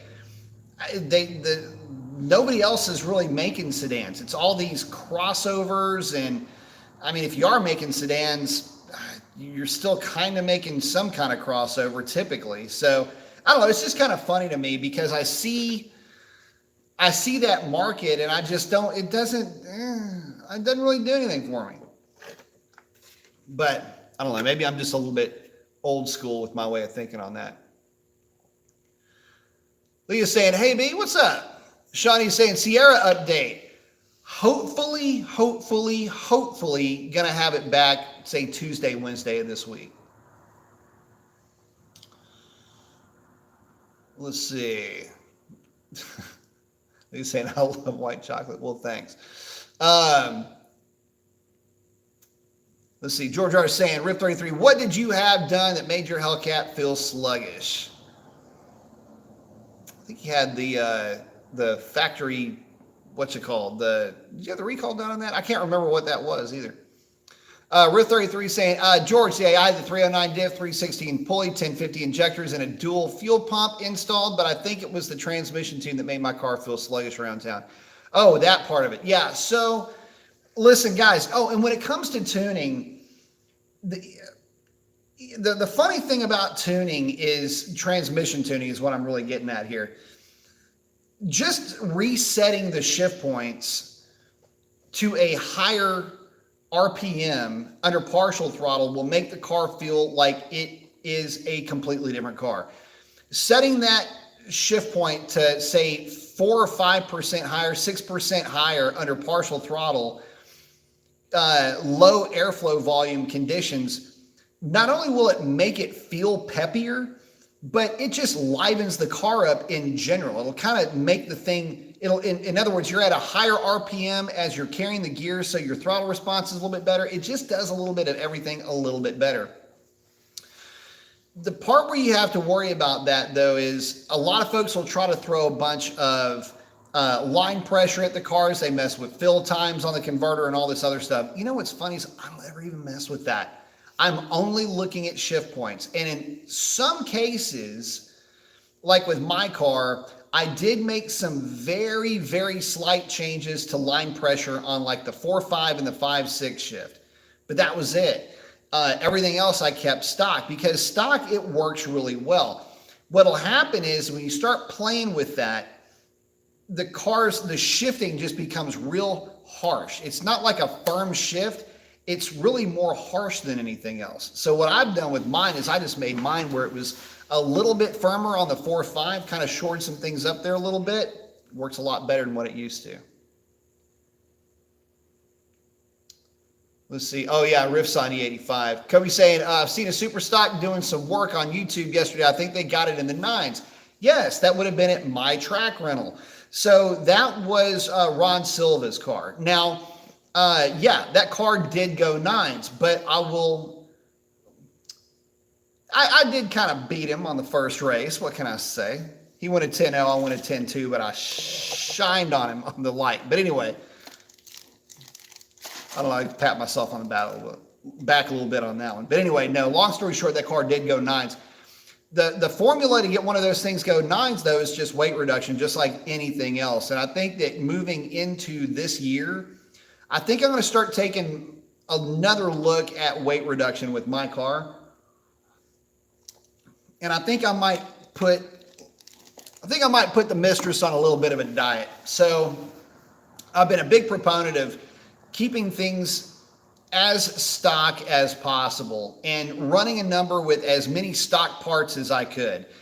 Obviously, the drag pack wheel and tire setup is practically mandatory, but it's on a drag strip and, you know, it's still street legal wheels and tires, or tires primarily. So there's that. Street durable, I should say, with street legal tires. Running a factory rear seat delete, running a factory 309 gear, running a, well, stock intake and, by the way, intake and air filter. So yeah, I mean, that's the thing. I mean, we're looking at a bunch of stock parts to get my car to go a quickest of a 10.12 at 100 and honestly about 136. That's stock on 93 octane gasoline. But there's a catch. I could have probably done a little bit different in terms of dropping down the weight. So when you start to look at what that super stock record entailed, that car, with all of that extra power that went a 994 to my 1012, weighed about 200 pounds less than my car. Now it makes that much, oh, and it's running race gas. So I'm not saying that it's not impressive. It's very impressive, but you've got to remember that there's some differences between the two. And I'm not saying that, you know, I'm going after that red eye record or I'm going after everybody with the red eye. I'm going after everybody with the red eye. But the fact is, that I can put my car on a bit of a diet and pick up a little bit, but there are some things that I won't compromise on. And one of those things that I won't compromise on is I won't run a set of wheels that are seemingly made out of paper mache. And a lot of these very lightweight wheels, if you hit an expansion joint hard, you will dent them. Okay, so my car at the end of the day still has to function as a street car. It's got to be able to drive to the drag strip, make the hits, and drive home. Now, granted, I don't live that far away from the drag strip, but the point of it is that you should be able to do the same thing with yours. And that's why I have not really gone down the path of doing the bumper supports and pulling out the sway bar and doing this and oh yeah, that red eye didn't have the sway bar either. Pulling out all of these parts of the car, mainly because I'm doing this the same way that you would be doing it. Like, this car is going to have to function as your daily. It's got to be able to get you to work, right? It's got to be able to go on road trips. It's got to be able to go out to dinner. It's got to be able to function as an actual automobile and not just a go-kart that you pull out of your trailer and go run at the drag strip and it doesn't do anything else other than that. Because if I were to build something that I drug out of a trailer and only ran at the drag strip, you can bet your ass it wouldn't be a Hellcat. Number one, they're too damn expensive, and number two, they're too damn heavy. Could get just as easily quicker and faster numbers out of any garden variety Mustang GT out there. And if it breaks, well, that sucks, but you don't have that much into it anyway. I think the real idea is that if I were to do something like that, I would build a race car and not take my street car racing. There's a big difference. And so, I wanted to leave in a certain amount of functionality. Oh yeah, the Red Eye also didn't have the passenger seat in the car, but fair trade. I didn't have mine in there either, but I was ballasted with fuel. But I did just get through running some 10 teens with the seat in the car, so there's that. But anyway, I've done that, did that last year, ran a 1016 last year. But again, the point is all of this. I wanted to be able to run the car in a condition that would not break the bank in terms of modifications, but also not break the bank in terms of time invested. See, the one thing that a lot of folks forget is that I don't have a whole lot of time invested in my car aside from setting shift points at the drag strip, which is really the only place you can do that anyway. So to be able to bring to you guys something that is relatable, I'm not going to go into it with a set of $3,000 drag wheels, super lightweight tires, which I'm not running either. Drag only tires, bias plies, where I'm still running radials, sitting right over here as a matter of fact. And I'm not hollering sour grapes on this. I'm just showing you guys the difference. This is what it takes. At this power level, I ran ET Street R's, Dark Stars, which are the heaviest almost of all the drag setups, save for the Demon fronts. And everything else that I have in the car on 93 octane with the sway bar in the car. I just got through running, the 10 teens or what the thing will run in good air, whether the passenger seat's in it or not. The interesting thing is that with all of that extra weight, that 200 pounds less weight that Red Eye had, it basically went less than 2/10 quicker than my car. So that's a blink of an eye, and that's about as fast as 2/10 is. But it's a mile when you're doing this drag racing thing. I don't know. Just having a little bit of fun with Ron on that one. Love you, Ron. Oh, Mustang's saying it's a Fast and Furious troll. No, I know it. Saying Fox bodies for life. Actually, if you watch that video, we were helping that guy with the Mustang. That was like a 90. It wasn't a 92. It would have been like an 89, 87, 88 non-airbag car, if I remember correctly. We were helping get that thing on the trailer, unfortunately. Let's see. I missed something. Oh, George Zasson Rift overkill. Yep.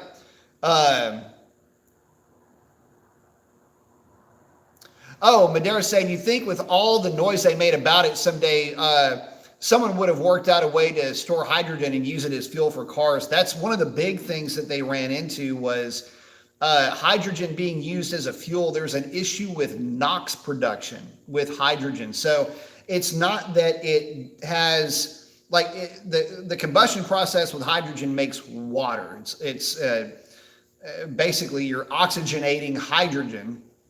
Hydrogen oxide or hydrogen dioxide would be water. Well, the thing is that there's also a very high NOx production that comes with burning nitrogen. The cool thing about nitrogen is it's got it has a stoichiometric value that just spans the entire spread. I mean, as long as the hydrogen lights off, it's got a fairly high anti-knock component to it as well. But the storing of it is tough. It's got a high NOx production. There's ways to get around that, but you're right. In fact, I always wondered why folks didn't gravitate more towards hydrogen as a fuel. But there's more reasons to it than just that too. Let's see. Oh, Rift is saying that they really do, talking about, what was it, overkill? Yeah, they do good work. Just need to dial in the tune. Let's say Robert saying, I plan on installing a stage 2 meth kit on my ProCharge Cam 6.1. What power gain should I be able to see? None. Don't rely on meth to get power out of it. And is there anything I should consider? It's a daily driver, Friday racer. So here's what I'll suggest to you when it comes to tuning and dealing with meth injection. First of all, your intake manifold was not designed to flow fluid. It was designed to flow air. Even though air is a fluid, I get it. You understand what I'm saying. The problem is distribution, quite honestly. Now, in saying that, I have always said use meth as a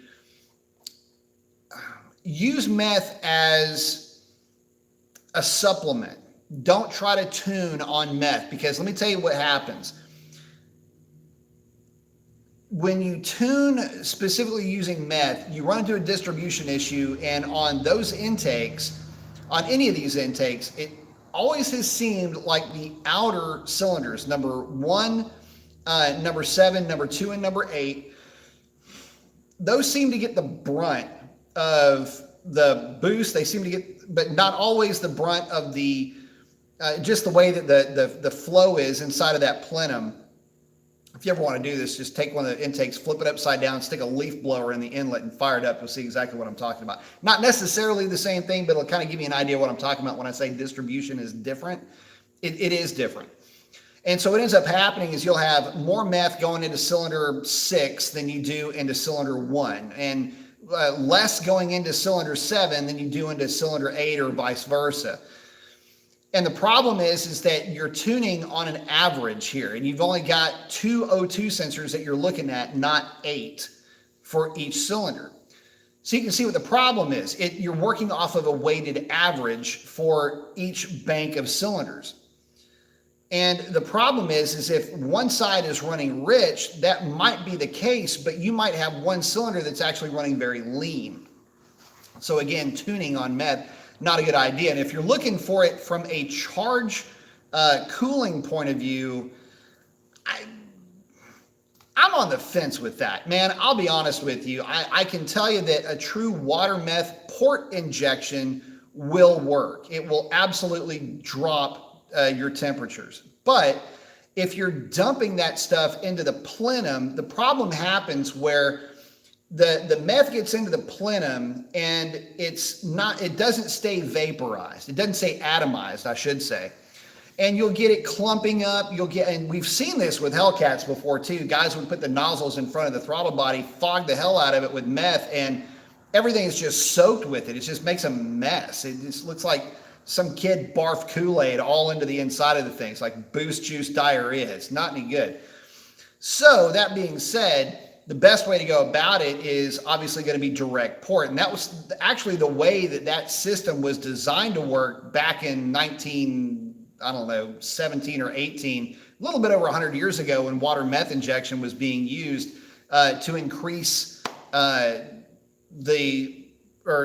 kill some knock sensitivity and to bump up knock resistance when the actual gasoline quality wasn't that great. They're still trying to figure that out.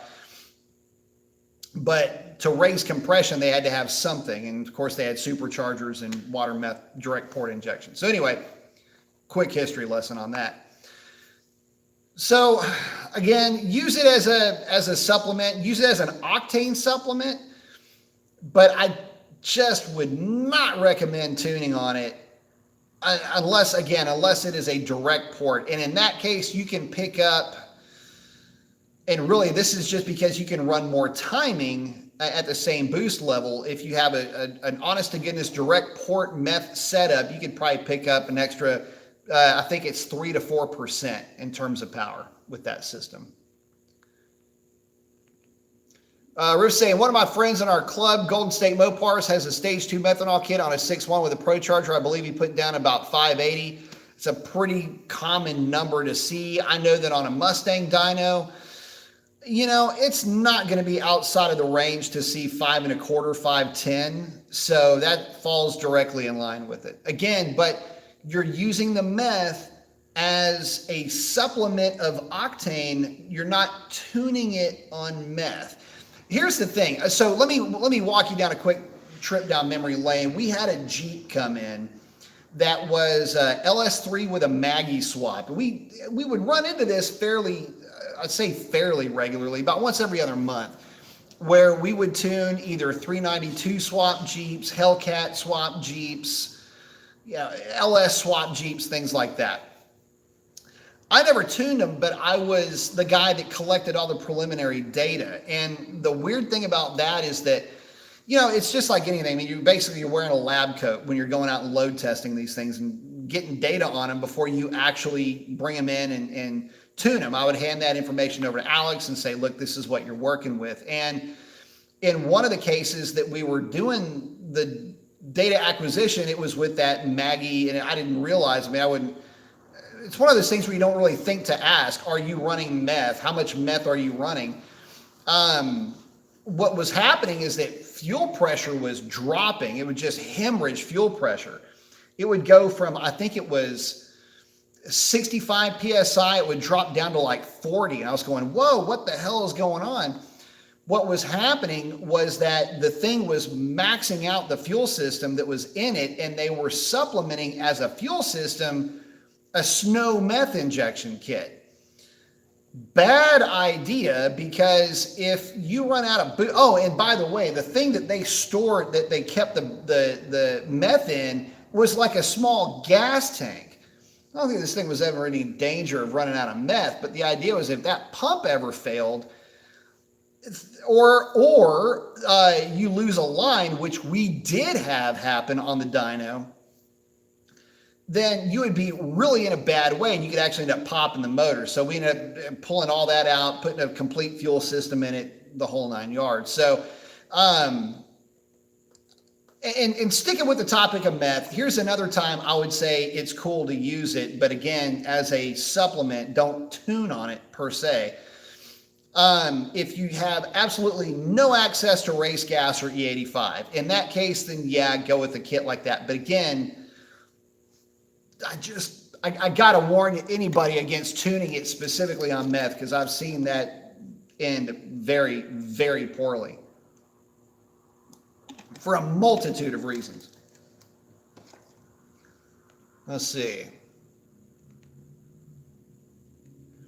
Kobe's saying, I'm starting to see way too many Dodges blowing up or wrecked, Hellcat 392s and RTs. So here's the thing. I get it. And yeah, there's a lot of them, because, a lot of boneheads end up buying these things. A lot of them are coming up on the secondhand market. A lot of people that have never had any experience with a lot of horsepower are starting to get their hands on these things. And they're finding out pretty quickly that, if you treat one of these things like shit, they're going to let go. And that's just the way that it works. Doesn't matter if it's a Dodge, Ford, Chevy, Hyundai, Toyota. You treat it like an ass, it's going to act like an ass. It's going to break. So, but yeah, there have been a lot that have been breaking, and a lot of that has to do with the fact that a lot of these things are coming up on the secondhand market, and a lot of them weren't really treated that great by their first owners too. So, yeah, I'm not blaming the guys that are buying it for going out and beating on it. I'm saying that they're buying cars that in some cases were already beat on by the first owner. So, yep, that'll happen. Let's see.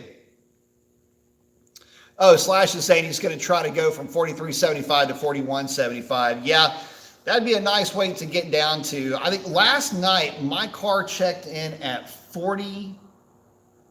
What was it, like 44? I think, because the scale was a little bit off. I think it was off by like 110 pounds. But I was checking in at my normal 44.50, 44.40 range. Again, the scale seemed to be a little bit off. I would guess with the amount of fuel that I was running and with the seat, it was actually closer to basically 44.75, 44.80, somewhere around in there. I was probably 40 pounds heavier than normal. So I say, I've got my damn phone, I got my scat pack down. Uh-oh. Robert's saying, thanks, Riv. George is saying, I've heard that with a 309 gear, it will feel a bit sluggish at low RPM driving on a Hellcat unless you add more pedal input, but not sure. It's very true. So what happens is, this is the funny thing.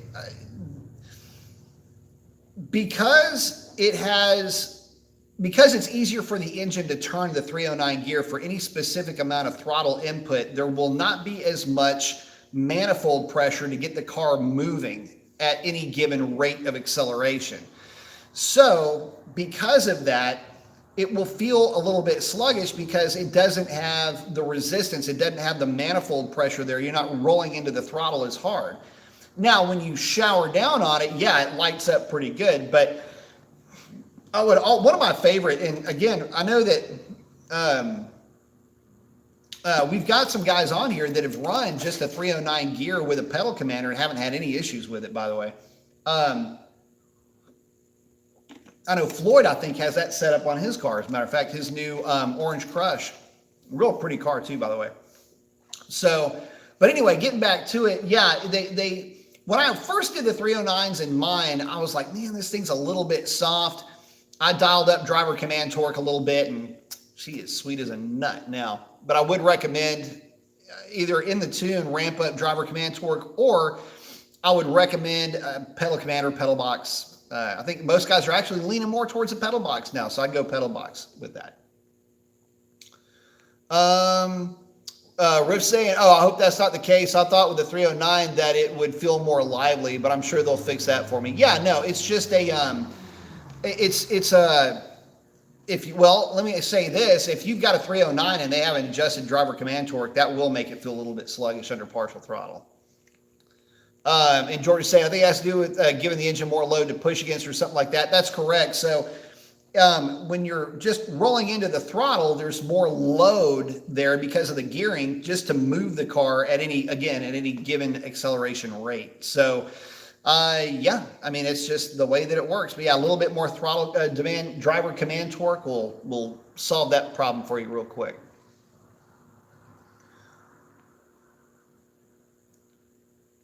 Oh, Rip's saying he's thinking about getting one of the throttle commander type of deals, but saying one thing I've noticed is that the black key made it literally feel like it's in valet mode now. So here's the funny thing. Last night I was driving mine home in eco mode because I wanted everything to be super cool. I didn't want any throttle response or anything like that, which, by the way, guys, that's something that the pedal box, pedal commander, things like that, a lot of guys go, why do you want to put it in eco mode? A lot of times you just don't want to be showering on it. And last night, great example of why it's a good idea to have those types of modes. And of course, the Hellcat comes with these. But, you know, I was able to just reach over, bump my car into what more or less is just like valet mode plus with eco mode, and have something that just acted, you know, a little bit more civilized in terms of throttle input per, you know, torque delivered.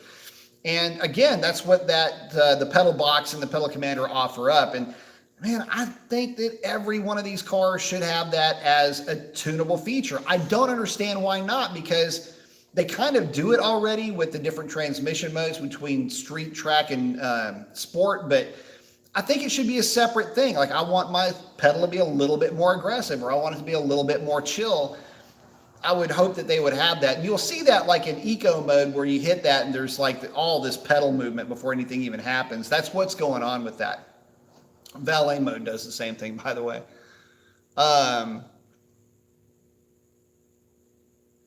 Let's see. Chuck's asking, does the Demon box come with the front track wheels? Does this make a difference in the dragster performance? Put street wheels back on it to drive it home. Oh, I see what you're saying. So you're talking about the crate. Yeah, it does come. The Demons do come. The crate does have the front runners with them, and those runners are pretty heavy, by the way. But yeah, and you would presumably throw them on at the track and then swap them over if you're going to drive them home. But a lot of guys just drive them no matter what. Not saying that's the right thing to do, but that's what a lot of guys do. Or they'll put the Mickey Thompson SRs. It's a 28 by 6 tire. They'll put those on there by 18 inch. Or no, those are 17 inch that come on those cars. So I don't know what they're putting on in there, but it's one of the bias plies, and they'll drive it around. I know a lot of guys have been driving around the bias plies for a while with the skinnies and not having any issues. Tad's checking in saying, got my 2019 Daytona 392 out today. First time in 2 months. Temps are in the low 40s here in Southern Illinois. And boy, do these semi motors seem to really waken up when it's cold outside. Yeah, it does. Riff saying, what do you think about direct injection compared to port injection, or maybe the mixture of both? You have to have a mixture of both. Direct injection is great in terms of making power, but you've got to have some level of port injection to keep that intake valve clean. Without it, the direct injection can make a mess of the intake valve, so I like a combination of the two. But it works great. Again, in terms of being able to make power, it's worth about another 2 to 3%. And the reason for that is that you can time the introduction of the fuel, control its atomization, which is really a big portion of that. And it will keep from developing hot spots due to deposits and things like that. But more importantly, it's supposed to, I should say. But more importantly, it's the timing of the injector firing into the cylinder. When you are on your way, you're only sucking in, and the idea is that the intake port itself only has to flow air.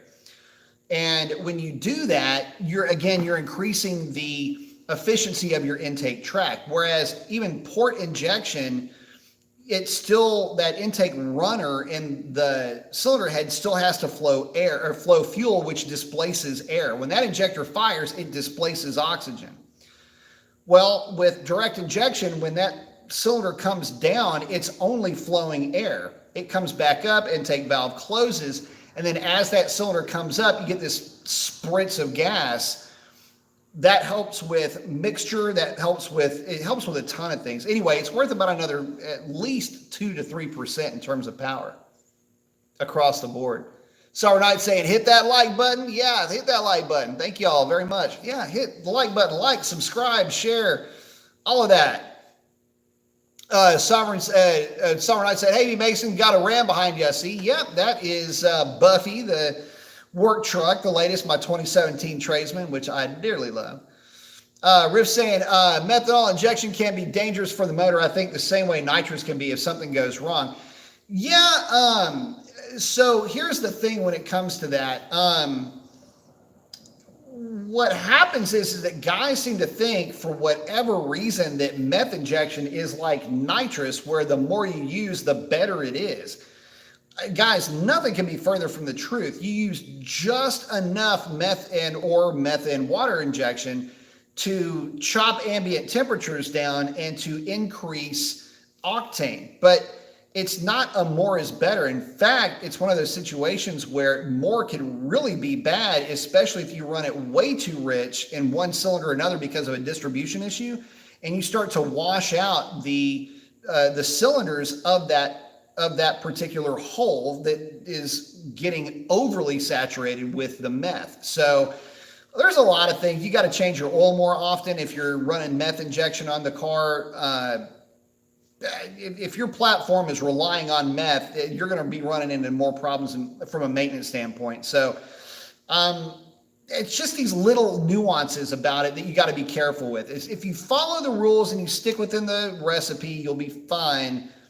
But I can only warn folks as far as they'll take the advice. And I know a lot of the ProCharge guys like to try to go that route. And the funny thing for me is that ProChargers have a fairly low discharge temp by comparison with like a Root supercharger or a twin screw.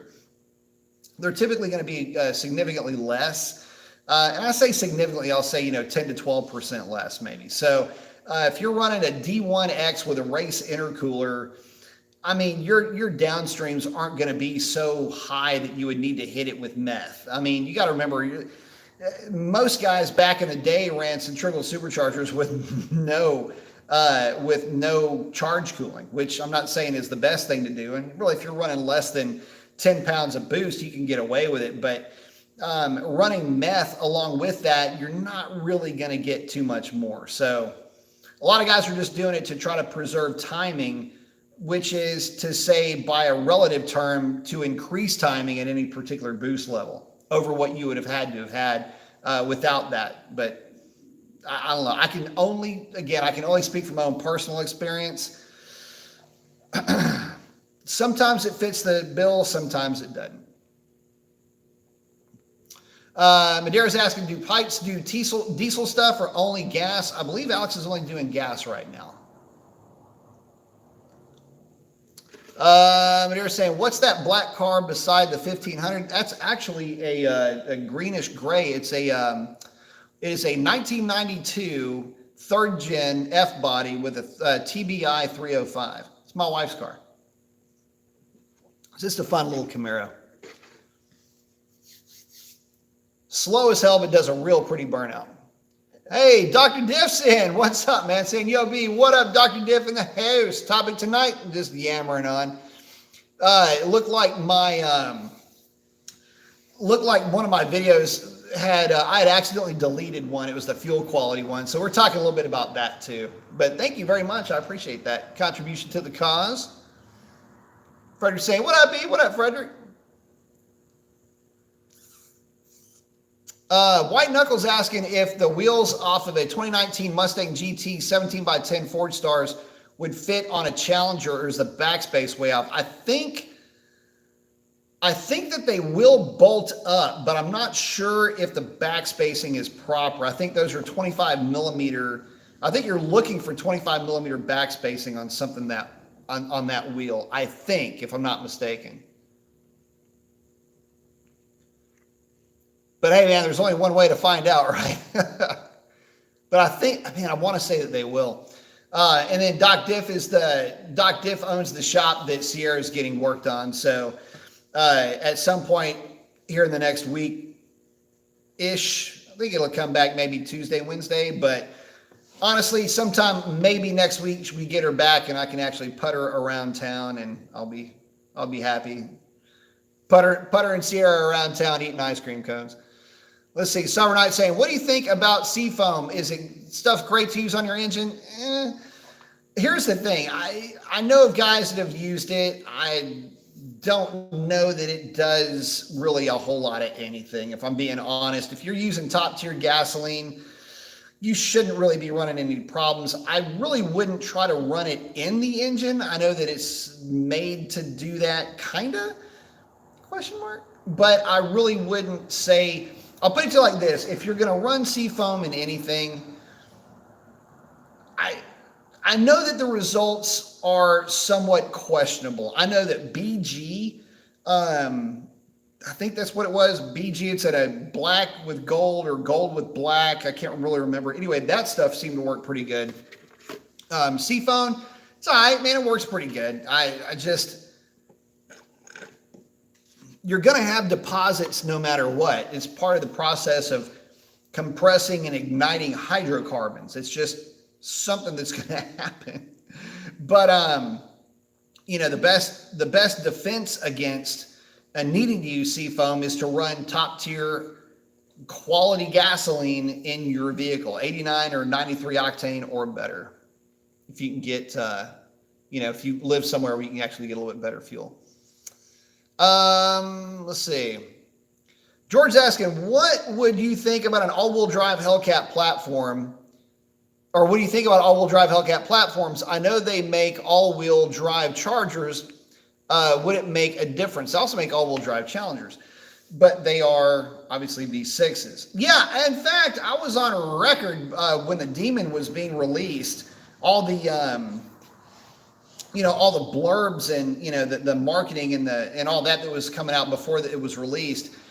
They had released a little car you might remember, the Challenger GT. It was an all-wheel drive thing, and I thought, oh damn, because I knew about the Trackhawk.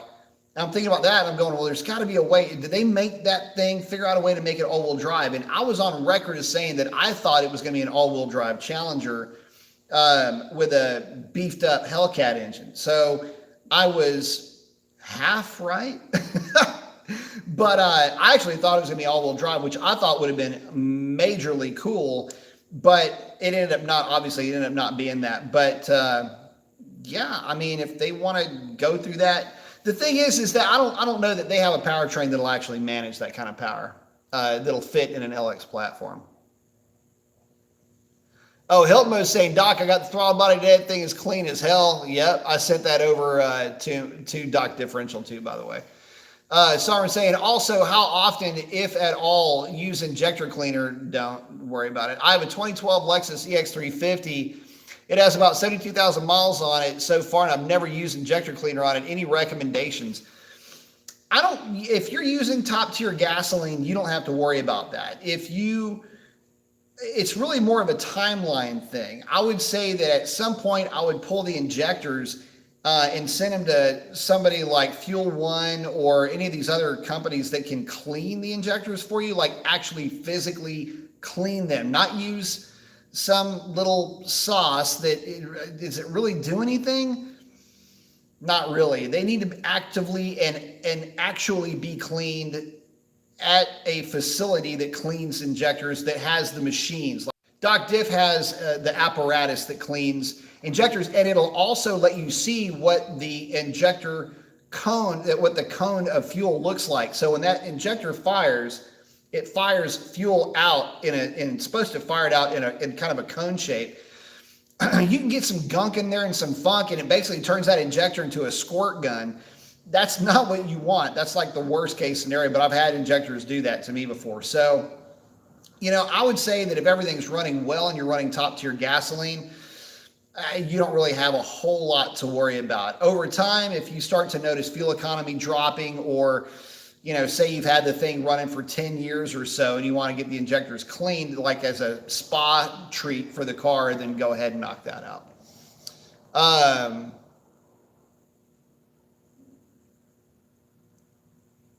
What are you talking about, Doc Diff? What did I miss? Say it's coming back to me, so I'll put it on that cause. I don't know what it's saying. Someone not saying I try to use Chevron 87 octane. I would use something a little bit better than that. Doc Diff saying, sorry, I was running all over Friday. Sorry, I couldn't get much direct time to hang out a bit in chat. You seen my Friday, my shit show. It was so bad. Don't worry about it, buddy. No, I had swung by on Friday I was in the neck of the woods, so I figured I'd swing by and say hi. Trust me, my Friday was going much the same way earlier on. My whole week was, so it's all good. Chuck's checking out saying, Night Owl, keep your throttle foot heavy. I like it. What do we always say, man? If you're going to send it, don't bend it. Keep a shiny side up, please, folks. Summer Night saying, yep, the all-wheel drive Charger GT. Yep. Pentastar V6 only. Yep, because it can't handle much power. Summer saying, sweet, thank you for the cleaner recommendations. Any idea for what something like that would run to clean? A couple $100 for a set, I think, would probably get you in the ballpark. Madera's saying, I love the new Ram TRX. It's an awesome truck, 700 plus horsepower and a top speed of 180 miles an hour. It's insane. Not surprising coming from FCA. Me too. But I'll take that a step further, and I'd say that I'd like to see him do that in a Ram 1500. Come on, Dodge. You got this. Come on, Ram. You know how to do that. David's saying, hello, any good info that I missed? Oh, it's all good. No, I'm just yammering away. Someone's saying, it's okay to use the higher. The manual says 87. Yeah, you can absolutely use higher. 87 octane is, in some cases, it can get a little bit gross. I'm not saying that it's necessarily going to be better in terms of performance, but in some cases that 89 will have a little bit more detergent in it. So that's the main thing that you're looking for. But again, if you're using a top tier 87, you'll also be in pretty good shape. Shell, Valero, Chevron, those types of fuels. Don't rely on like the corner store, like the Five Finger Discount House. Yeah, that stuff is not going to be the best fuel quality out there typically. Although I will say this, most of the fuel that shows up in anybody's tank is coming out of probably 5 different refineries, right? But each one is going to be formulated to the needs or the wants of that store in essence. Like they'll give you, we've got 1, 2, 3, 4 different grades of 87, right? Those are the things that you're looking for. So just know that going into it. There's just different add packs that go in. So the gasoline itself is the same. It's just the add pack that's going to be different, which is very similar to the differences in oil, by the way. We can always chat about that at some point. Dr. saying, Al, he's hanging out with Hilton Mode, saying, thank you for purchasing one from me. I appreciate it. I need to get some more coming because you bought the last one we had in stock. We're developing those for a year and it's paying off, or they're developing them for a year and it's paying off. Very nice. Sour Night saying cool, like the idea. Very cool. Saying you might change it up. But they were saying the TRX is a 1500. Yes, it is. However, it is not a single cab, two-wheel drive 1500, which would be kind of more in line with what Dodge did back in the day with the Warlock and the Little Red Express. Pretty cool trucks too. Yeah, and Kobe's got it right. So you're talking a little bit more about a street thing, lightweight. Let's put together a truck that runs 1120s from the factory. George is checking out, saying, "Good night, everybody." Good night, George. Sweet. So, so getting back to it, guys. Yeah, last night, interesting night at the drag strip. Had a few of those, or a couple of those at least, leading up to this. But the main thing that I found out is that, yeah, it was absolutely a fuel quality issue. Still trying to figure out what happened with that. But I can always circle back around, and we can always do a fuel quality or a or oil or whatever you guys want to chat about. But well, guys, we're coming up on 2 hours. Man, this one went quick. I want to thank each and every one of you guys for hanging out. And with that, I'm going to end it. Love each and every one of you. Couldn't do this without you. If you're going to send it, don't bend it. Keep your shiny side up. Keep wearing your mask. If not for yourself, then do it for others. Y'all stay safe out there, and I will catch y'all on the next one. That's a wrap. 80.